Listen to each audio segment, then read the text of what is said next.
குழந்தை வரம் இல்லாதவர்கள், கர்ப்பப்பை இருந்தும் பயனில்லை என்கிறார்கள். பெண்ணாய் பிறந்ததற்கு அர்த்தமில்லை என்கிறார்கள். தலைமுறை தழைக்க வேண்டாமா என்கிறார்கள். அர்த்தமில்லா வாழ்வை எதற்கு வாழ வேண்டும் என்கிறார்கள். யாரிடம் சொல்வது தனியறையில் கதறி அழுது இறந்து இறந்து எழுந்து வந்த நாட்களை? யாரிடம் சொல்வது சீமந்தங்களில் மறைமுகமாக வெளியே செல்ல சொல்லும் மனிதர்களை பற்றி? கடவுளின் காதுகளுக்கு எங்கள் வேண்டுதல்கள் கேட்கவில்லை போல. நிலைகளையெல்லாம் அறிந்தவர்களே விசேஷமா என்று கேட்கும் போது செத்து போகும் என் இதயத்தின் வழியை யாரிடம் சொல்வது? என்னத்தான் வேண்டும் இந்த கேள்விகளை கேட்பவர்களுக்கு? சாபத்தை மறந்து நாங்கள் கொஞ்சம் சந்தோஷமாக இருப்பது உங்கள் கண்களை உறுத்துகிறதா என்ன?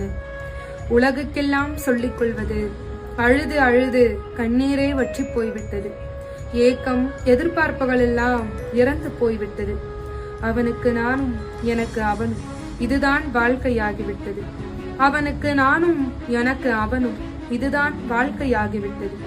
இத்தனையையும் மீறி எங்களுக்காக ஒரு உயிர் இந்த உலகிற்கு வருமேயானால் வரட்டும், பொறுமையாய் காத்து கொண்டிருக்கிறோம்.